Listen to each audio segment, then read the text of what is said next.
Okay. இது வந்து visible தானே?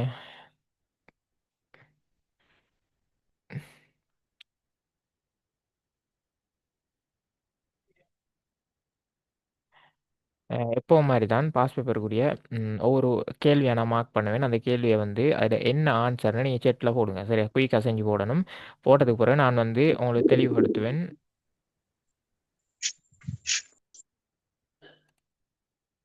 அப்போ அதில் வந்து எது விடையா வரும், அதில் என்ன பிழை இருக்குது, உங்களோட ஆன்சரை நீங்கள் பிழைனாலும் பிரச்சனை இல்லை, எல்லாரும் அப்டேட் பண்ணுங்கள்.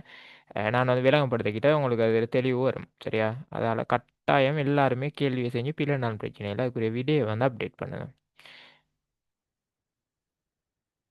இந்த 2016ஆம் ஆண்டில் இருக்கக்கூடிய இந்த தேர்ட் கொஷனுக்குரிய ஆன்சரை வந்து குயிக்காக செட்டில் போடுவோம்.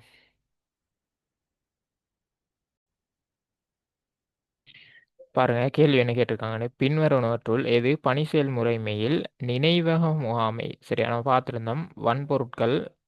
வன்பொருட்கள் வந்து வன்பொருட்களை முகாமை செய்கிறது வந்து ஓஎஸ்ட பிரதான பணிகளில் ஒன்று சொல்லி அதில் சில சப்டாபிக் வரும். அதாவது சில உப தொழிற்பாடுகள் இருக்குது. அந்த தொழிற்பாடுகள் தான் இந்த memory management, process management, file management, இப்படி வந்து பல மேனேஜ்மெண்ட் இருக்குது. டிவைஸ் மேனேஜ்மெண்ட், இப்படி பல மேனேஜ்மெண்ட்கள் வந்து செய்து உப தொழிற்பாடுகளான்னு சொல்லி பார்த்துருந்தோம். அந்த வகையில் இந்த நினைவக முகாமைத்துவம் என்ற பகுதியில் ஒரு பகுதியாக நிறைவேற்றப்படும் ஒரு நேரடி தொழிற்பாடாகும் அப்படின்னு சொல்லி இருக்குது. சரிதானே?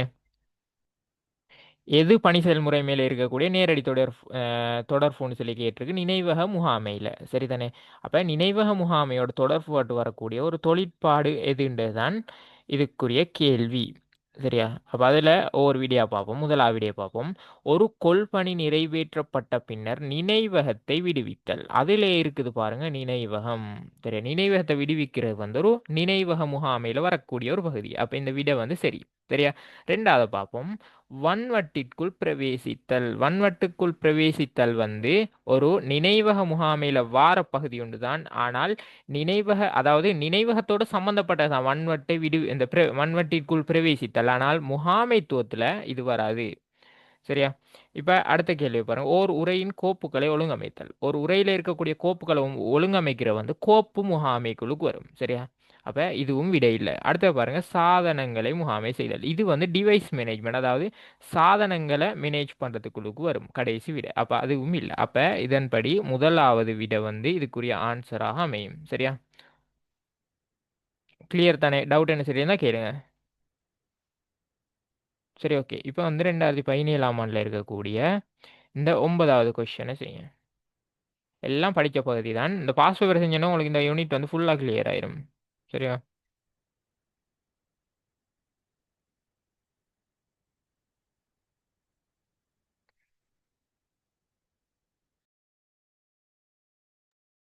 சரி, ஓகே. அப்போ அதுக்குரிய ஆன்சரை பார்ப்போம். இப்போ பாருங்க, 3 கூற்றுக்கள் தந்திருக்காங்க, ஏபிசின்னு. சரியா, அப்போ முதலாவது கூற்று வந்து வன்பொருளை முகாமித்தலாம். சரியா, இது வந்து வன்பொருளை வந்து முகாமை செய்கிறாங்க, முதலாவது கூற்று. ரெண்டாவது கூற்றை பார்ப்போம். ஒரு பயனர் இடைமுகத்தினை வழங்குதல். இது வந்து ஒரு பயனர் இடைமுகம் ஒன்றை வழங்குறாங்களாம். சரியா, இந்த முன்னுக்கு இருக்கிற முதலாவது ரெண்டும் வந்து என்னத்தை செல்லுதுன்னு சொன்னால் பணி செயல்முறைமை தரக்கூடிய பிரதான தொழிற்பாடுகள் ரெண்டையும் செல்லுது. சரியா, மூணாவது கூற்றை பார்ப்போம். விரிதாளையும் சொல்முறை வழிப்படுத்தல் வசதிகளையும் வழங்குதலாம். சரியா, இது வந்து என்னத்தை செல்லுதுன்னு சொன்னால் ஒரு பிரயோக மென்பொருளோட ஒரு செயற்பாடு. சரியா, ஓஎஸ்ன்றது என்னது? ஒரு முறைமை மென்பொருள். ஆனால் இந்த விரிதாளை சொல்முறை வழிப்படுத்தலை செய்கிறது எம்எஸ் ஆஃபீஸ். சரியா, இந்த எம்எஸ் ஆஃபீஸ் வந்து ஒரு அப்ளிகேஷன் சாஃப்ட்வேருக்குள்ளுக்கு, அதாவது பிரயோக மென்பொருளுக்குள்ளுக்கு வார ஒரு பகுதி. பாருங்க கேள்வியை.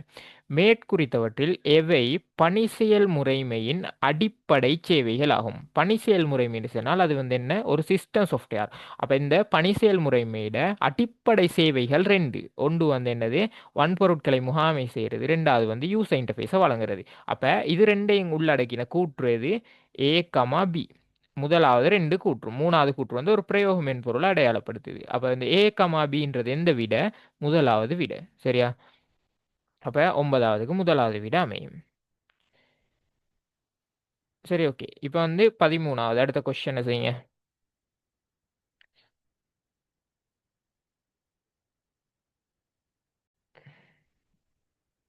ஓகே, பார்ப்போமே. அஹ், பாப்போம். கேள்வி வந்து ஒரு வலக்கை பயனரின், சரியா, ஓர் அதாவது ஒரு வலக்கை பயனரின் ஓர் உரையில் உள்ள, அதாவது வலது சைடு யூசராம், வலது கை தான் அவருக்கு வந்து பயன்படும். வலக்கைன்னு சொன்னால் அவர் வந்து ஒரு ரைட் ஹேண்டுன்னு சொல்றாங்க. இல்லையா, இடது கையால் எழுதுறவர் இல்ல, வலது கையால் எழுதக்கூடிய உத்தரம். சரியா, ஏன்னா மவுஸை வந்து யூஸ் பண்ணுறத பொறுத்து நமக்கு வந்து செட்டிங்ஸில் மாற்றிடும். இப்போ நம்ம ஒரு இடது கை யூஸராக இருந்தால் மவுஸை இடது கைக்கு யூஸ் பண்ணதுக்கு மாதிரி மாற்றிக்கலும். மாற்றினால் அந்த ரைட் கிளிக்கும் லெஃப்ட் கிளிக்கும் வந்து மாறிடும். சரியா, ஏன்னா அது இங்கால யூஸருக்கு ஏற்ற மாதிரி மாறும். அதே மாதிரி இப்போ இது வந்து என்னத்துக்கு இது அடையாளப்படுத்துறாங்கன்னா மவுஸ் சம்மந்தமான ஏதோ ஒன்று செல்ல போகிறாங்க, அதுக்கு தான் இது வந்து ரைட் ஹேண்டுன்னு சொல்லி சொல்கிறாங்க. அப்போ நம்ம எல்லாம் பொதுவாக யூஸ் பண்ணுறத பெரும்பாலான ரைட் ஹேண்டாக இருப்பாங்க. சரியா, அப்போ ரைட் ஹேண்ட் யூஸர் ஒருத்தராம் ஓர் உரையில், அதாவது ஒரு ஃபோல்டர் ஒன்று இருக்கு. சரியா, ஒரு ஃபோல்டர், அதாவது இதுக்கு உரைன்னு சொல்லி சொல்லுவோம். சரியா, ஃபைலுக்கு கோப்பு கொண்டுவோம். கோப்புரைன்னு தான் சொல்கிறேன். இந்த ஃபோல்டருக்கு, ஃபோல்டரில் உள்ள ஒரு விரிதாள் கோப்பு, விரிதாள் கோப்புன்னு சொன்னால் இது நீங்கள் புறவு படிப்பீங்க, எக்ஸல் சீட். சரியா, கணக்கு இதுகள் பார்க்கக்கூடிய ஒரு எக்ஸல் சீட் ஒன்றை ஓப்பன் பண்ணணுமாம். சரியா, மீது நிறைவேற்றப்பட்ட கொள்பணிகள் பற்றிய விளக்கமாம். ஒரு எக்ஸல் சீட் ஒன்று இருக்குது.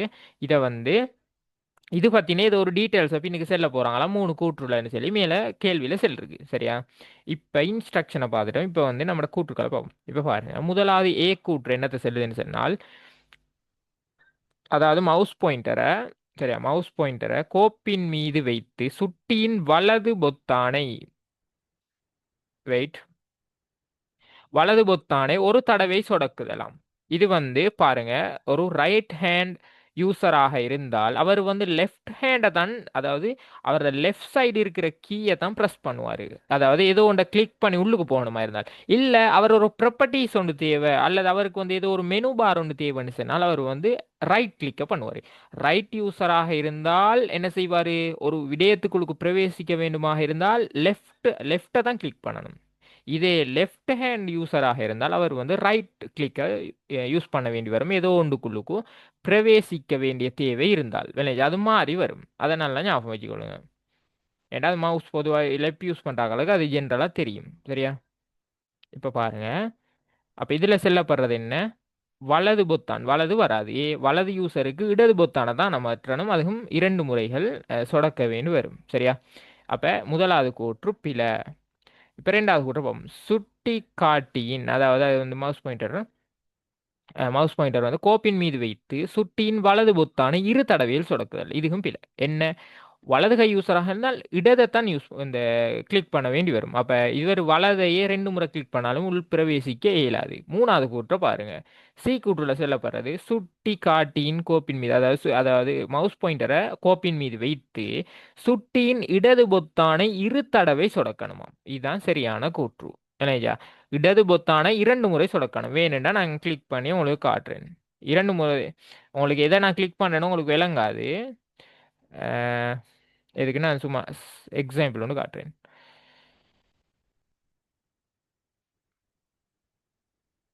பாருங்க, இதான் வந்து எக்ஸல், அதாவது நான் விரிதாள். சரியா, இதான் விரிதாள் சாஃப்ட்வேர். எக்ஸல் இது நம்ம படிப்போம் இலத்திரனியல் விரிதாள் சொல்லி உங்களுக்கு. அஹ், அதாவது 7வது பாடம். சரியா, அடுத்த பாடத்துக்கு அதுக்கு அடுத்த பாடம் இருக்குது. பாருங்க, இதை நான் ஒரு முறை கிளிக் பண்ணுறேன், ஒன்றும் ஆகலை. இப்போ நான் சிங்கிள் கிளிக் பண்ணிட்டேன், ஓப்பன் ஆகலை.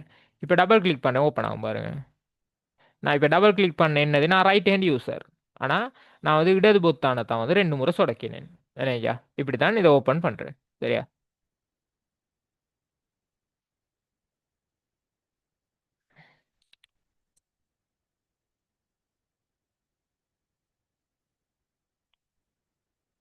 அப்போ சி தான் விடை.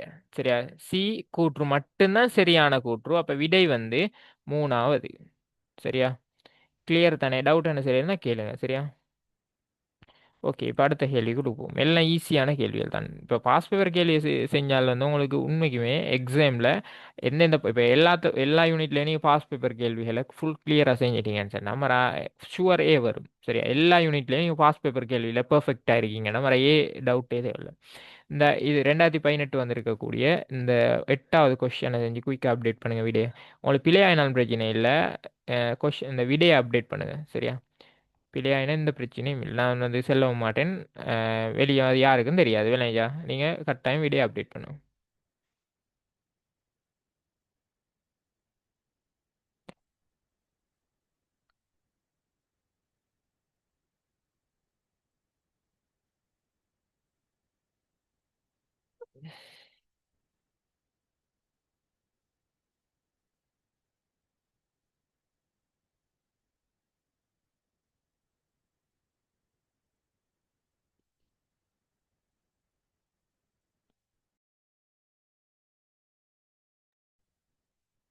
சரி, ஓகே. அப்ப 8வது கேள்விய பார்ப்போம். சரியா?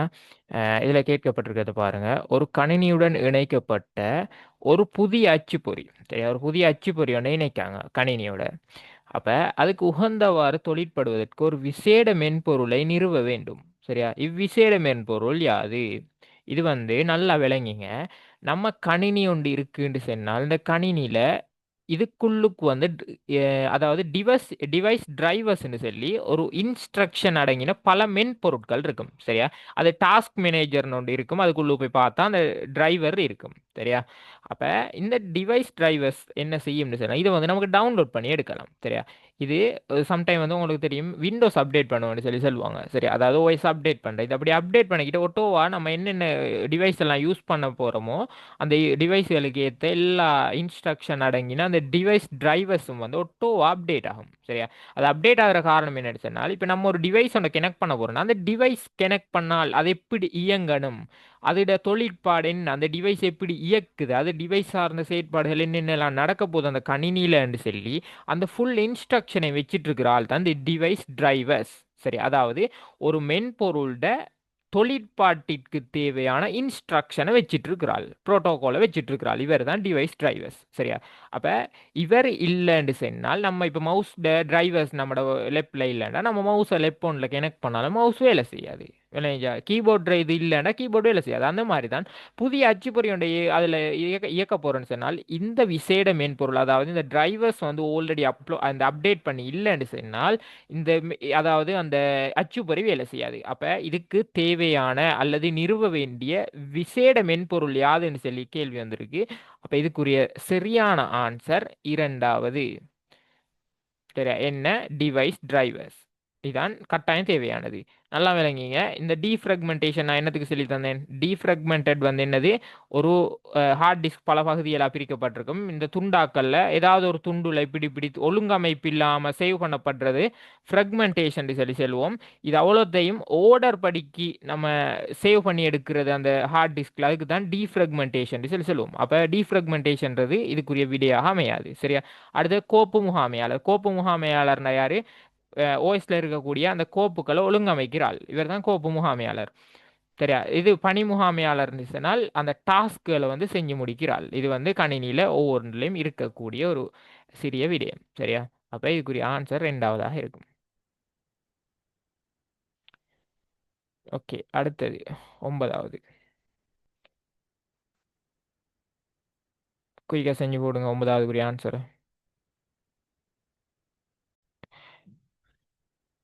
சரி, ஓகே. இது வந்து மிச்சமுமே லேசான ஒரு கொஷன். சரியா? இது வந்து லேசான ஒரு கொஷன். மேக்ஸிமம் எல்லாரும் வந்து சரியான ஆன்சர் தான் பண்ணியிருக்கீங்க. ஏன்னா வந்து ஃபர்ஸ்ட் கிளாஸ்லேயே நம்ம பார்த்த பேசிக் இதுதான்.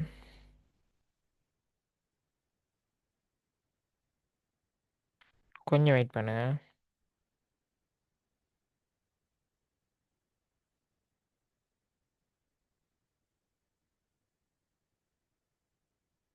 ஓகே, பாருங்க. இதில் கேட்கப்பட்ட கேள்வி ஒரு கணினியை ஆளியிட்டு தொடங்க, அதாவது ஆளியிட்டு தொடங்கின பட்டனை நம்ம ப்ரெஸ் பண்ணி. சரியா? அதாவது ஆளியிட்டுன்னு சொன்னால் சுவிட்ச், அந்த சுவிட்ச் ஆன் பண்ணி நம்ம கணினியை வந்து தொடக்கிறோம். அப்போ தொடக்கப்பட்ட பின்னர் எது முதலில் தொழிற்படும்? கணினியை வந்து நம்ம ஆன் பண்ணிக்கிட்டு ஃபர்ஸ்ட் நடக்கக்கூடிய செயற்பாடு என்னன்னு கேட்டிருக்கு. அதுதான் பயோஸ். சரியா? முதலாவது ஆன்சர். இது வந்து நான் ஃபர்ஸ்ட் கிளாஸ்லேயே பார்த்தோம். பயோஸ்னு சொல்லி ஆரம்பத்தில் அந்த பட்டனை கிளிக் பண்ணோடனே பேசிக் இன்புட் அவுட்புட் டிவைசஸ் மற்றும் சிஸ்டம் வந்து எல்லாம் ஓகேயா இருக்குதான்னு ஃபர்ஸ்ட்டுக்கே டெஸ்ட் பண்ணும். இதுக்கு தான் வந்து செல்வோம் பயோஸ். ரெண்டாவது வந்து போஸ்ட்னு சொல்லி ஒரு செயற்பாடு நடக்கும். அதாவது பவர் ஆன் செல்ஃப் டெஸ்ட்னு சொல்லி அது கணினியில் இருக்கக்கூடிய முழு விடயங்கத்தையும் வந்து அது செல்ஃபாக டெஸ்ட் பண்ணிக்கொள்ளும். அதுக்கு நான் சொல்லி அந்த டைம் மற்ற டேட் அது இதிலிருந்து எல்லாத்தையும் வந்து அது சரி பார்க்கும்னு சொல்லி சொல்லியிருந்தேன். சரியா? அதுக்கு சிமோஸ்னு சொல்லி ஒரு பேட்டரியும் பயன்படுத்தப்படும்னு சொல்லி ஒரு ஃபுல் விளக்கம் வந்து ஃபர்ஸ்ட் கிளாஸில் பார்த்துருந்தோம். சரி, அந்த பகுதியை தான் அதில் சொல்லுது. அதுக்குரிய சரியான விட பயோஸ், அதாவது முதலாவது விட. முதலாவது தொழிற்பாடுற செயற்பாடு வந்து நம்மளோட கணினியை வந்து கிளிக் பண்ணினோடனே இந்த பயோஸ் தான். சரியா? இப்போ வந்து 2019 வந்திருக்கக்கூடிய அந்த முதலாவது கொஸ்டினை செய்யுங்க. சாரி, ரெண்டாவது கொஸ்டின். ரெண்டாவது கொஸ்டின்ல இலக்கம் 2. கொஸ்டின் ஈஸியான கொஸ்டின் வந்து தான் நான் வந்து எல்லாரும் ஆன்சர் பண்ணல. சரியா?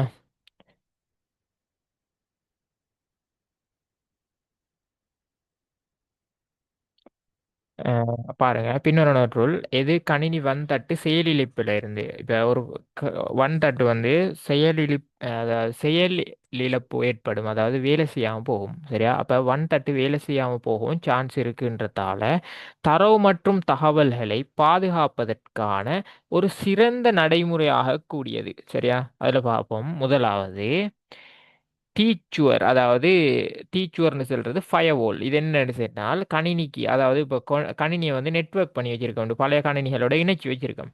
இந்த இணைச்சி வச்சிருக்க சந்தர்ப்பத்தில் வந்து ஒன்றுலேருந்து ஒன்று வைரஸ் தொத்திக்காம நம்ம ஒரு பொதுவான ஒரு ஃபயர்வால்னு ஒன்று பயன்படுத்துவோம். இது வந்து ஃபிசிக்கலாகவும் இருக்கும், வேர்ச்சுவலாகவும் இருக்கும். ஃபிசிக்கலாகவும் தான் மேக்ஸிமம் ஃபிசிக்கலாக தான் இருக்கும். இதோட கனெக்ட் பண்ணி நம்ம எல்லா கணினியும் கனெக்ட் பண்ணி வச்சோம்னு சொன்னால் அது வந்து நச்சு நீரல், அதாவது வைரஸ் தொற்றுல இருந்து கணினியை வந்து பாதுகாக்கும். சரிதானே? அதுக்கு ஃபயர்வால்னு சொல்லி சொல்லுவோம்.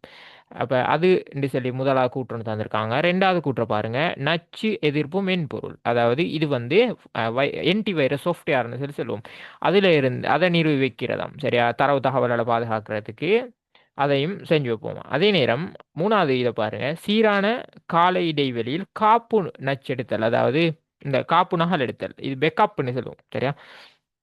இது வந்து தரவு தகவல்களை வந்து எதிர்கால தேவைகளுக்காக சேவ் பண்ணி வைக்கிறதுக்கு பேக்கப் பண்ணி சொல்லுவோம். வேறொரு இடத்துல அல்லது வேர்ச்சுவல் அல்லது கிளவுட்ல வந்து சேவ் பண்ணி வைக்கிறது பேக்கப்ஸ்ன்ற. அது மூணாவது கூற்று. நாலாவது கூற்று வந்து வலுவான கடவுச்சொல்லனை பயன்படுத்துதலாம். சரியா? இப்போ நல்லா கவனிங்க, இவிடத்து கேட்கப்பட்டிருக்கிற கேள்வியை தெளிவாக விளங்க.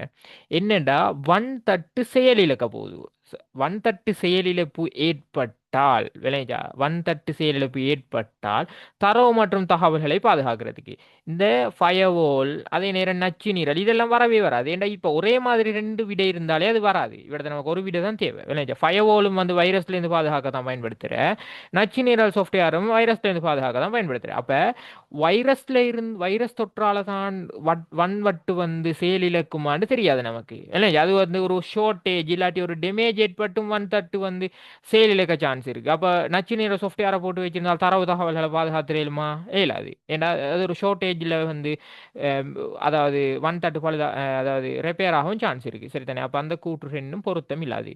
இந்த பாருங்க மூணாவது கூற்று, சீரான கால இடைவெளியில் காப்பெடுத்து, அதாவது ஒரு 5 நாளைக்கு ஒரு அல்லது 10 நாளைக்கு ஒரு முறை வந்து நம்ம பேக்கப் எடுத்து வைக்கிற, வேறொரு ஒன் தட்டில் சேவ் பண்ணி வைக்கிற. அப்படி இல்லைன்னு சொன்னால் கிளவுட் பேஸ் இருக்குது. Cloud base mean Google drive, cloud storage devices இருக்குது. இந்த மாதிரி ஸ்டோரேஜ் டிவைசஸில் நம்மளோட தரவு தகவல்களை வந்து காப்பி பண்ணி வைக்கிற, தமக்கு எதிர்கால தேவைகள் ஏற்படும் சொல்லி சேவ் பண்ணி வைக்கிற. அப்போ அந்த ஒன் தட்டு ரிப்பேர் ஆகினாலும் வந்து என்ன நடக்கும், இதுல இருந்து நமக்கு பேக்கப் எடுத்துக்கொள்ள இயலுமாக இருக்கும். விளைஞ்சா அதை திரும்ப வந்து பெற்றுக்கொள்ள இயலுமாக இருக்கும். அப்போ வன்வட்டு ரிப்பேர் ஆகினால் நமக்கு மீள் எடுக்கிறதுக்கு வந்து சிறந்த ஒரு வழிமுறை தான் வந்து இந்த பேக்கப்ன்றது.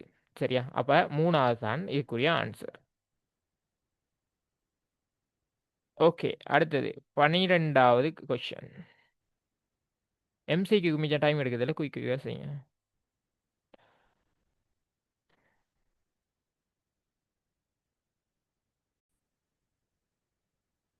சரி, ஓகே. அந்த ஆன்சர் இந்த என்ன ஆன்சர்னு பார்ப்போம். சரியா? பின்வருவனவற்றுள் எது பணி செயல்முறைமையின் செயற்பாடுகளை மாத்திரம் கொண்டுள்ளது? சரியா? பணி செயல்முறைமையில செயற்பாடுகளாம் அல்லது தொழிற்பாடுகள் எந்த இதில் கேட்டகரைஸ் பண்ணப்பட்டிருக்கு, இதில் எது வரும்னு சொல்லி கேட்காங்க.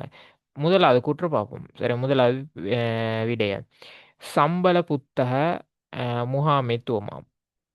அது வராது. அப்போ அது ஒன்று வரலாட்டியுமே அந்த கூற்று பிழை. ரெண்டாவது பாருங்க, செயல் முகாமைத்துவம் அது வரும். தரவுத்தள முகாமைத்துவம் வராது. கோப்பு முகாமைத்துவம் அது வரும். அப்போ ரெண்டாவது வராத சுட்டி உங்களுக்கு தெரியும் என்னென்ன முகாமைத்துவங்கள் இருக்குதுன்னு சொல்லி. சரியா? நினைவக முகாமை, செயல்முறை முகாமை, கோப்பு முகாமை, அதாவது வலையமைப்பு முகாமை, காப்பு முகாமை, இதுகள் தான் வரும். சரி, அதாவது அடுத்த டிவைஸ் மேனேஜ்மெண்ட், சாதன முகாமை, இதுகள் தான் முகாமைக்குழுக்குள் அடங்குது. அடுத்த செயல் முகாமை, நினைவக முகாமைத்துவம், தரவுத்தள முகாமைத்துவம் அதே கூற்று தான், அதை மாற்றி தந்திருக்கான் ஒரு வீடியோ மட்டும். அப்போ அதுவும் வராது. கடைசி விடைய பாருங்க. செயல் முகாமை, நினைவக முகாமை, கோப்பு முகாமை, இந்த விடை தான் வரும். போத். டவுட் என்ன சரியா இருந்தா கேளுங்க, சரியா?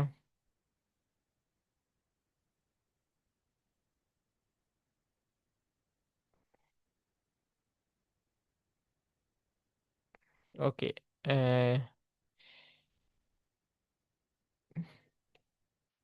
13 செய்யுங்க குயிக்கா. செஞ்சாக்குரிய ஆன்சர் போடும்.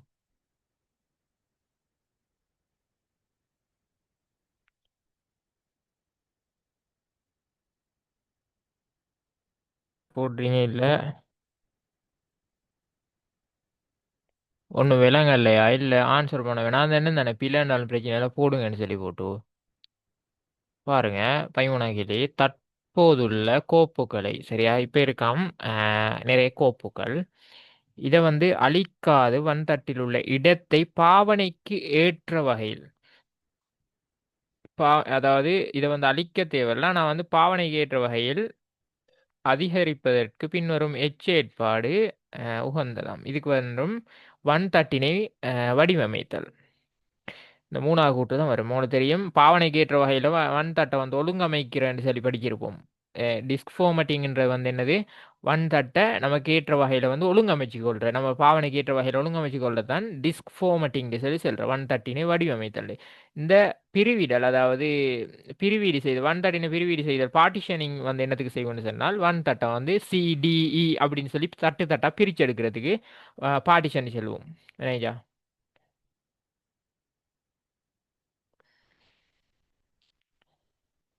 ஓகே. இந்த 8வது கொஸ்டின் செய்யுங்க. 2020 இருக்கக்கூடிய குயிக் எல்லாரும் அப்டேட் பண்ணுங்க. இதை போடுங்க.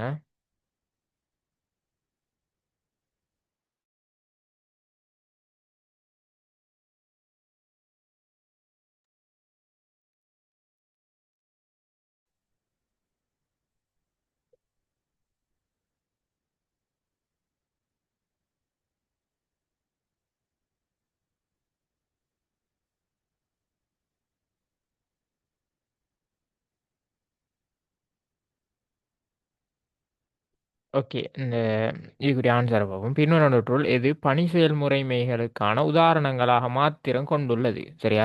இது என்னன்னு கேட்டால், பணி செயல்முறைமைக்கு உதாரணமாக கொள்ளக்கூடிய தொகுதிகள் எதுன்னு சொல்லி கேட்காங்க. இதில் பார்ப்போம். Android வந்து ஒரு பணி செயல்முறைமை. சரியா? உபுண்டு வந்து ஒரு பணி செயல்முறைமை.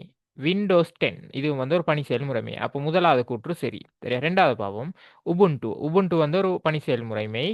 விண்டோஸ் 10ம் ஒரு பணி செயல்முறைமை. விண்டோஸ் எக்ஸ்ப்ளோரர்ன்றது வந்து ஒரு பணி செயல்முறைமை அல்ல, இது வந்து ஒரு மென்பொருள். சரியா? இது வந்து ஒரு பிரயோக மென்பொருள். விண்டோஸ் எக்ஸ்ப்ளோரர் வராது. அடுத்த எல்லா கூற்றுலையும் விண்டோஸ் எக்ஸ்ப்ளோரர் இருக்கு. அப்ப அந்த கூற்று எதுவும் வராது. சரியா? முதலாவது கூற்று தான் சரியான கூற்று. அதாவது முதலாவது விடை. ஓகே. 9வது கொஸ்டின் செய்யுங்க. குயிக்கா அப்டேட் பண்ணுங்க. விடை எல்லாரும் விடையை போடுங்க. ஓகே. இதுக்குரிய விடைய பார்ப்போம். பின்வரும் கூற்றுக்களுள் எது எவை சரியானவைன்னு கேட்டிருக்காங்க. சரியா? 3 கூற்று தந்திருக்காங்க. இதுல வந்து எது சரியான கூற்றுக்கள்ன்றத தெரிவு செய்ய வேண்டி இருக்குது. முதலாவது கூற்றை பார்ப்போம். ஒரு வரைவியல் பயனர் இடைமுகம், அதாவது இன்டர்ஃபேஸ் வந்து ரெண்டு வகைப்படும் படிச்சிருக்கோம். ஒன்று வந்து சிஎல்ஐ, அதாவது கமாண்ட் லைன் இன்டர்ஃபேஸ்ன்னு சொல்லி சொல்லுவோம்.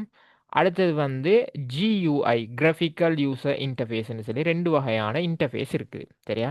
அப்போ இதில் செல்லப்படுறது என்னென்றால், கிராஃபிக்கல் யூசர் இன்டர்ஃபேஸ் ஆனது கட்டளைகளை நிறைவேற்றுவதற்காக கட்டளைகளை நிறைவேற்றுவதற்காக சுட்டியை பயன்படுத்துவதற்கான வல்லமையை வழங்குகின்றது. இது சரியான ஒன்று. என்னென்ன கட்டளைகளை நம்ம செய்து கொள்றதுக்கு வந்து சுட்டியை தான் பயன்படுத்துறேன்.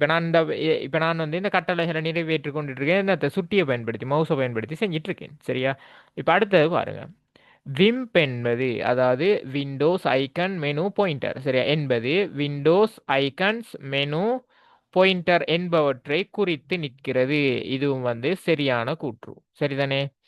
அடுத்து அடுத்தது பாருங்க. கடைசி வரைவியல் பயனர் இடைமுகத்துடன் ஒப்பிடும்போது ஒரு கட்டளை வரி இடைமுகமானது, அதாவது சிஎல்ஐ கமாண்ட் லைன் இன்டர்ஃபேஸ் ஆனது கூடுதலான பயனர் நட்புடையது. இது பிழையான கூற்று. என்ன கூடுதலான நட்பு? அதாவது பயனர் நட்புடையது எது? கிராஃபிக்கல் யூசர் இன்டர்ஃபேஸ் தான். அதுதான் வந்து யூசர் ஃப்ரெண்ட்லியாக இருக்கும். அதுக்கு சொல்ற யூசர் ஃப்ரெண்ட்லி நம்மளோட அதாவது ஈஸியா நமக்கு யூஸ் பண்ணக்கூடிய வகையில் அது ஏற்ற வகையில் அமைஞ்சிருக்கிறதுக்கு யூசர் ஃப்ரெண்ட்லின்னு சொல்லுவோம். அதிக யூசர் ஃப்ரெண்ட்லியாக இருக்கிறது கிராஃபிக்கல் யூசர் இன்டர்ஃபேஸ் தான். அப்ப மூணாவது கூற்று பிழை. அப்ப ஏபி தான் சரியான கூற்று. ஏபி எது? மூணாவது வீடு. கிளியரா? ஓகே, இப்போ அடுத்த கொஸ்டினுக்கு போவோம்.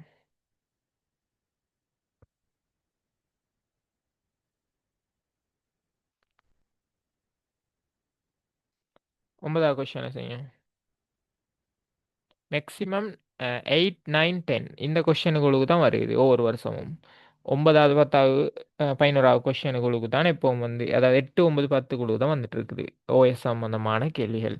குயிக் அப்டேட் பண்ணுங்க இதுக்குரிய வீடியோ.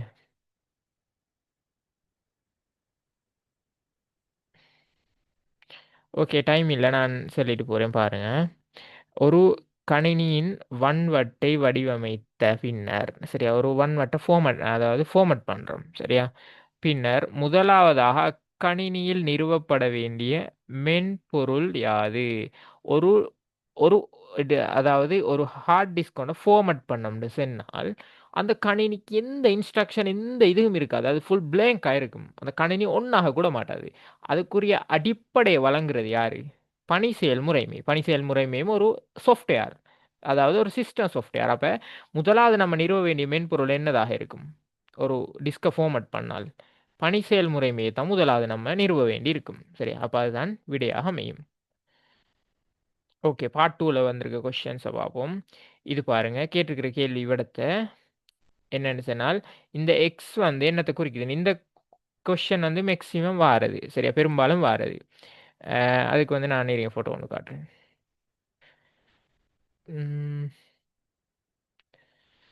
வெயிட் வெயிட்,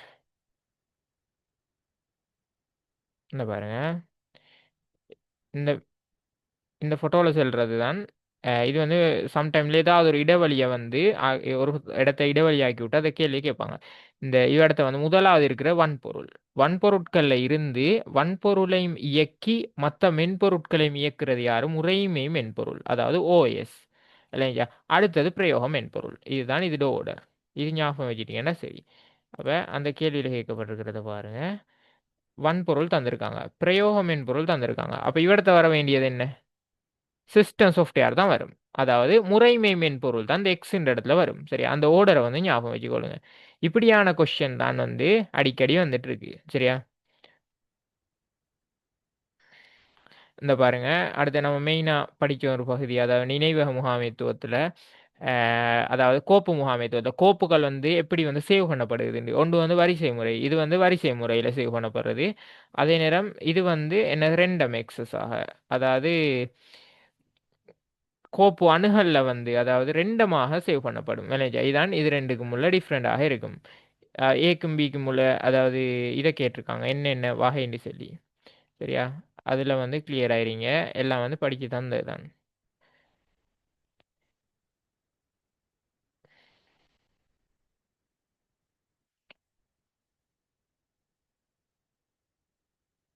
பாருங்க, அடுத்ததோட 6 யூனிட் ஸ்டார்ட் ஆகுது. இவ்வளோ தான். பெரும்பாலும் பார்ட் 2ல கேள்வி வந்து இல்லை சரியா. சும்மா ஒரு அதாவது 2 மார்க்ஸுக்கு அந்த ஸ்ட்ரக்சரில் வரும் தெரியுமா, 2 மார்க்ஸுக்கு கேள்வி அதில் தான் தந்திருக்காங்க. அதே நேரம் இப்போ இதை பாருங்கள், இது பயனர் இதில் தந்திருக்காங்க hardware software system software liveware application software இதை வந்து தந்திருக்காங்க. அப்போ ஒரு பயனர் வந்து நேரடியாக வந்து யாரை கண்டெக்ட் பண்ணுவார்? ஓஎஸை கண்டெக்ட் பண்ணுவார். இது ரெண்டுக்கு சப்போர்ட்டாக இருக்கக்கூடியது மென்பொருட்கள். அதே நேரம் இது வந்து அதாவது இன லைவ்வேர் இவிடத்தை வந்து பிரயோக மென்பொருட்கள் வரும் சரியா. அப்போ இப்படி தான் இது மாதிரி பேசிக் கொஸ்டின் தான் வந்து தந்திருக்காங்க. இதில் வந்து கொஞ்சம் விலைங்க எடுத்துக்கணும். இந்த நான் மேலே இப்போ காட்டின இந்த பிக்சரை வந்து கொஞ்சம் ஞாபகம் வச்சுக்கணுங்க. பழைய பாஸ் பேப்பர்லையும் இந்த கொஸ்டின் வந்திருக்கு சரியா. இதில் வந்து என்னென்ன இடத்துல என்னென்ன வரும்ன்றது, இந்த எக்ஸின் இடத்துல வந்து முறைமை மென்பொருள் வரும். முறைமை மென்பொருளுக்கு பிறகு தான் பிரயோக மென்பொருள், அது பிறகு உயிர் பொருள் வரும். பேசிக்காக இருக்கும் வன்பொருள். வன்பொருள் இருந்தால் தான் பிரயோக மென்பொருள் சிஸ்டம் சாஃப்ட்வேர், அதாவது முறைமை மென்பொருள் பிரயோக மென்பொருள் எல்லாம் வந்து இயங்கும். இது இருந்தால் தான் சரியா. அப்போ மஸ்ட் வந்து வன்பொருள், அதுக்கு பிறகு மஸ்ட் வந்து முறைமை மென்பொருள், அதுக்கு பிறகு இயங்குறதுக்கு மஸ்ட் என்னது? பிரயோகம் மென்பொருள். இதில் ஞாபகம் வச்சுட்டீங்கன்னா சரி சரியா.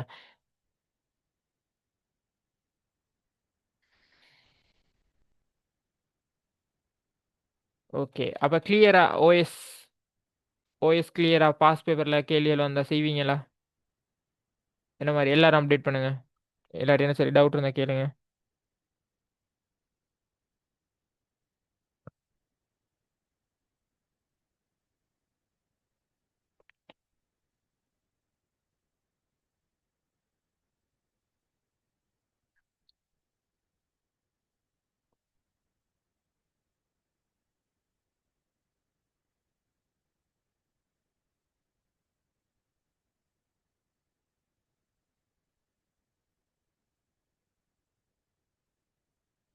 எல்லாரும் அப்டேட் பண்ணுங்க. அந்த குயிக் ரெஸ்பான்ஸ் வரணும் சரியா? கிளியர் இல்லைன்னு சரி டவுட் இருந்தா கேளுங்க. சும்மா விடையை அப்டேட் பண்ண சொன்னாலும் அப்டேட் இல்ல, விளங்கிட்டான்னு கேட்டாலும் ஒரு இது இல்ல. அப்ப கிளியர்னஸ் என்னதுக்கு அப்ப வீடியோ கேட்ட டைம் உத்தரம் போடல?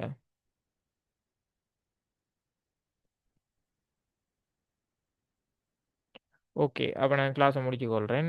அடுத்த கிளாஸில் வந்து நம்ம அடுத்த யூனிட்டை ஸ்டார்ட் பண்ணுவோம் சரியா? நான் நாளைக்கு இந்த கிளாஸ் இருக்குன்னு அப்டேட் பண்ணுவேன். அடுத்த பாடத்துல இருந்து, அதாவது அடுத்த கிளாஸ்ல இருந்து அடுத்த பாடத்தை ஸ்டார்ட் பண்ணுவோம் சரியா? சரி, ஓகே, தேங்க்யூ.